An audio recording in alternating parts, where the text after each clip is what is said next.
Welcome back, guys. Here to Caffey from Caffey Fitness. I know it's been a minute since I did a video. I've been super busy for my nationals prep. I'll get that video out just showing you how it went. But today, I want to talk to you about the best way to lose weight. And I know it's really difficult because there is a ton of information out there, and it's so hard to kind of decipher what's true, what's wrong. There's one thing telling you A, one thing telling you B, and I know it's tough. So in this video, I'm going to break down a scientific research study. And I'm going to also go around, how to kind of read these studies in order to just not pick one piece of information, which can be a little bit skewed and not show you the bigger picture overall. And I'm also going to link the study in the description so you can check it out after if you want more details or read it more in depthly. So the study went through 3 different groups. So group A only did aerobic training, group B did resistance training, and then group C did a mixture of aerobic training and resistance training.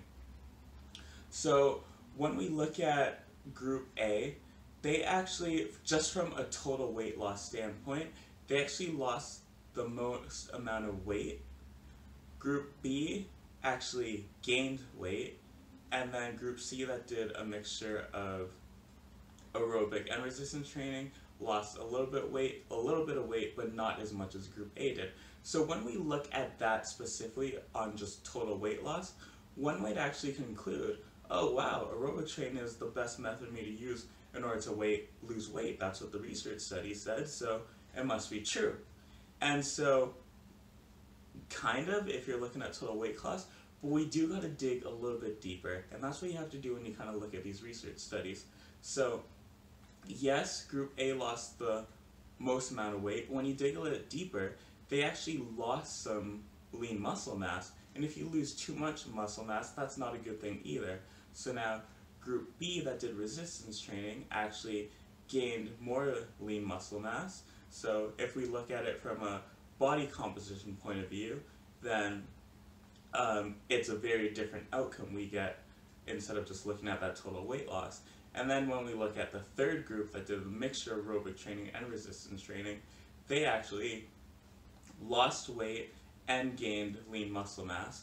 So you actually get the better results from group C that mix both those training types together.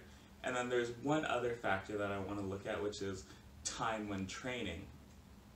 So group A, the one that did only aerobic training, actually spent less time than group C did, which we found got the better results. So then, are there ways that we can optimize time in the gym if you don't want to spend a lot of time? And the answer is yes. You can actually use methods like, like different types of interval training, like HIIT circuits, so that way you're still getting the benefits of resistance training and aerobic training, but you're getting in a lot more work in less time. So that's also another great option.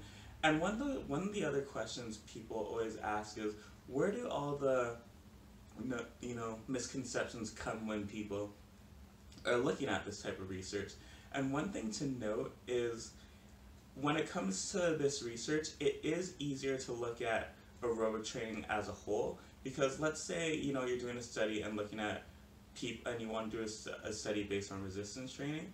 A lot of the subjects are often untrained individuals. So imagine all the costs that are associated with doing a study. Then now you also have to hire personal trainers to come and teach these people how to do these lifts, to monitor them. That's going to incur a lot more cost. And it's a lot easier to take someone who's untrained and throw them on a bike or a treadmill. You can test their VO2 max. So there's a lot of the measures are easier to track too, versus some of the subjective measures when you look at resistance training, looking at the rate of perceived exertion. So it's also a lot harder to quantify than aerobic training. That's why there's often more research done around aerobic training as well.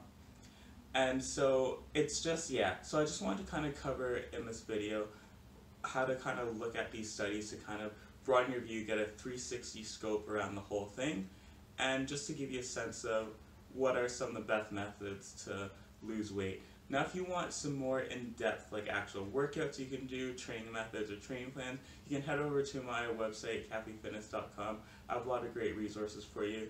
If there's any specific videos you guys want me to cover, let me know in the comments, let me know on the forum on my website for more workout videos, training tips, and just random Caffey videos. Subscribe if you haven't already. Like and share. It means a lot to me. Get CAFIT, and we will catch you next time.